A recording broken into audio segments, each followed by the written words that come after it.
When Claire finally spoke, it didn't come as a shock. It came as confirmation, quiet, heavy, and inevitable. We were sitting across from each other at the dining table. The same one where we once celebrated birthdays, shared lazy Sunday breakfasts, and slow danced long after midnight when the world outside was asleep. But that night, there was no laughter, no warmth, only the weight of what we both already knew. "I don't know if I'm sure about us anymore," she said softly, her voice barely above a whisper. Her gaze stayed fixed on her hands, fingers nervously spinning the silver ring I had placed there 6 years ago. For a while, I just looked at her. There was no rage left in me, no pleading, not even sadness. Just the kind of calm that comes when the storm is already past, when you spent months preparing for the hit. I should have been surprised, maybe asked her to rethink it.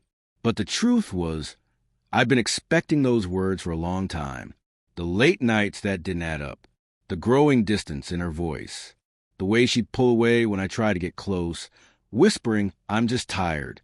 Tired had become her excuse for everything, except leaving. Since when?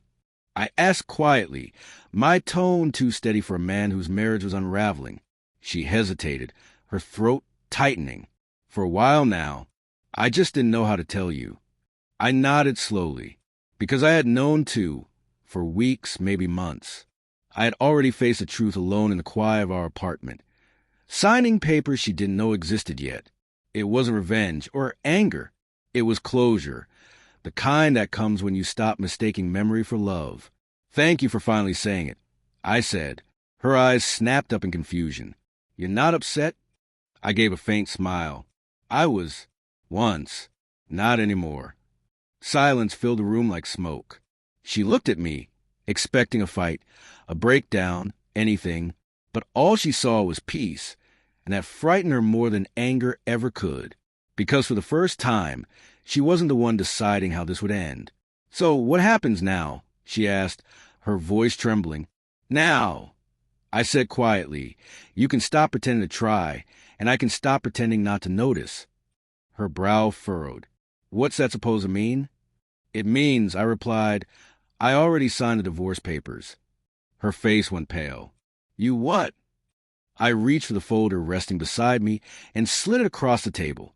"They've been ready for weeks," I said evenly. All that was missing was your honesty. She stared at it like it was something poisonous. "You planned this behind my back." I tilted my head. "You stopped talking to me long before this." "Claire." I just started listening to the silence. Her breathing grew unsteady. "So that's it? You're just done?" I nodded. "I was done the night you started looking at me like a stranger." Tears pooled in her eyes, anger mixing with disbelief. "After everything we've been through, you're just walking away?" I met her gaze steadily. "Everything we went through was supposed to make us stronger. Instead, it only made you distant and me invisible." For a long moment, neither of us spoke. The only sounds were the low hum of the fridge and the steady ticking of the wall clock. Cruel reminders that even endings happen in the middle of ordinary moments. Finally, she whispered, "I didn't mean for it to end like this." "Neither did I said softly. "But endings don't always ask for permission." She reached for the folder with trembling hands, opening it slowly. Her eyes flickered with memory. The road trips, the laughter, the promises whispered under the stars. But nostalgia doesn't mend what's already fallen apart. "So that's it?" she asked, voice breaking. "Yes," I said simply. "That's it."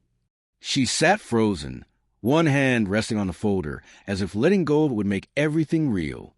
I stood, the sound of the chair scraping against the floor, slicing through the silence. "I didn't think you'd ever give up on us," she said weakly. I looked at her, really looked, and for a fleeting moment, I saw the woman I had fallen in love with, the one who used to wait by the window when I came home late, the one who'd laugh until she cried, the one who promised forever in the rain. But forever had come and gone, quietly.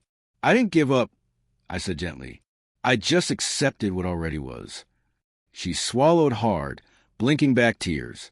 "I thought we could fix it. I just needed time." I sighed. "You wanted time to see if you still loved me. I gave you that. But love doesn't survive being tested. It either stays or it fades. Her tears spilled freely now. So, you're really leaving? I already left, I said. The moment you started looking for reasons not to stay. Her sobs filled the space, but I didn't move to comfort her. Sometimes kindness means letting someone face the pain they created. As I reached for my coat, she whispered my name, her voice fragile. I paused, waiting, hoping she'd finally say something true, but all she managed was, "I didn't know you'd stop loving me." I turned slightly, met her tearful eyes, and said, "I didn't stop loving you. You just stopped giving me a place to put it." Then I left. The night air outside was cold and sharp, but it felt clean, like breathing for the first time in years. As I walked away, I realized love doesn't always end in rage or noise. Sometimes it ends in silence, the kind that sets you free.